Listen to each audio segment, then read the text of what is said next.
Hey guys, welcome back to the channel and welcome to May's wrap-up video. Every month we talk about all of the TV shows, books and films that I've been watching / reading during the month. So we'll start with films as always, and just excuse my appearance, it is absolutely roasting here. I do not like this weather, so I'm a bit of a dishevelled mess.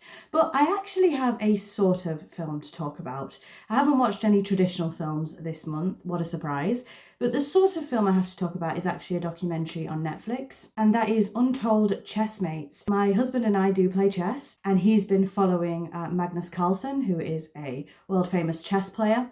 And this documentary was about a cheating scandal in which Magnus Carlsen accused somebody of cheating against him. There is way more than that, by the way. And I obviously am not really in that world, I don't know the specifics, but it was a very interesting documentary, and without spoiling too much, I think I know which side of the argument I land on. To me, it's quite cut and dry from watching the documentary, it's quite clear. However, it's apparently not that clear, so very confusing. But yes, we did watch that documentary. I did enjoy it for what it was. I learned some new things, but the documentary isn't really trying to teach you anything. It's talking about the scandal and everything else. So then we move on to one that doesn't quite fit into movies, but it doesn't fit into TV shows either. Of course, the Eurovision Song Contest. I watched Eurovision this month, and I'm going to be looking down because I actually have my notes. So I'm a bit of a geek when it comes to Eurovision. First of all, I only ever watch the final. I don't watch any of the semi-finals, I don't watch any of the coverage, I try my best not to listen to any of the songs. I only watch the finals, so I'm completely surprised on the night. And I had my top 5, none of which won. Spoiler alert. No surprise, the UK, we didn't have nil points, we did come last, but we ended up with 1 point. Oh my goodness. I didn't particularly like our Eurovision song this year, I'll be totally honest. So I will quickly let you know my top 5, just in case you were interested. So my top 5 were Eclipse from Australia, Kraj Main, I hope I'm saying that right, from Serbia, Andromeda by Croatia, My System by Sweden, that one was robbed by the way, and Choke Me by Romania. And I did have a couple of honourable mentions, which is Crossroads, which was from Czechia, and Dancing on the Ice from Belgium. So that was my favourites of the year, none of which won, so there you go, that's how much I know. But I didn't hate the winning song, put it that way. I don't love it, it's not my kind of thing, but I didn't hate it. So all in all, I enjoyed Eurovision. I usually try to do a bit of a party. We didn't have the funds this year, to be totally honest, to do a party, but it was still quite nice to sit and watch it with my husband. But let's now get on to TV shows proper.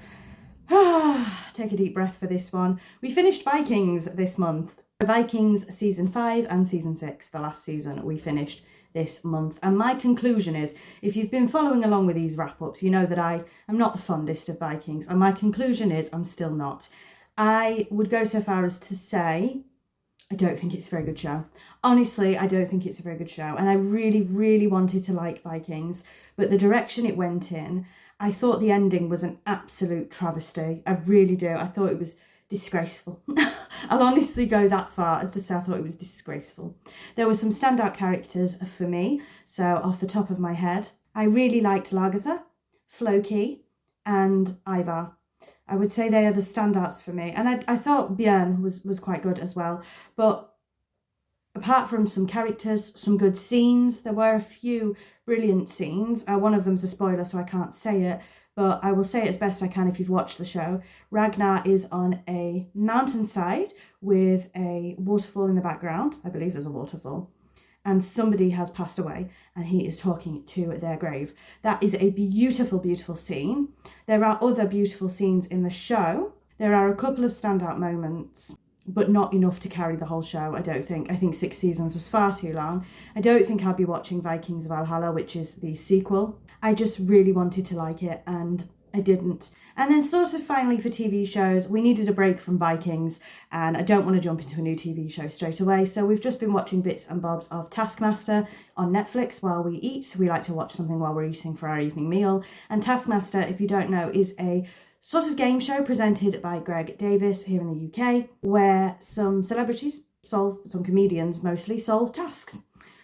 There you go. I don't know how better to say it to you, but I do like it. So then finally we move on to books, and normally I show you, but it's too hot. They're up on the bookcase and I can't be bothered, is the short answer. So as you guys know, I decided to do a The Hunger Games reread. I finished Sunrise on the Reaping this month. I'd done Ballad last month, and I am just about to finish The Hunger Games again. So by the time this wrap up is up, I will have probably finished The Hunger Games, so I still need to read Catching Fire and Mockingjay. But I really wanted to do a reread, of course. I've mentioned The Hunger Games many, many times, so I don't need to go into it, but I love them. You know I love them. So that's really been all of my reading this month, Sunrise on the Reaping and The Hunger Games. And I've said before, what's next? I think once I finish Mockingjay, I'm going to be moving on to the Throne of Glass series, see how I get on with that. And then who knows for my reading journey? I don't actually know what else I'm going to read during the whole of the year. So that's it, quite a short wrap up, I think, no surprise there. So thank you very much for watching. You'll have to let me know what you've been watching and reading this month. But for now, thank you very much for watching, and I'll see you all soon. Bye bye.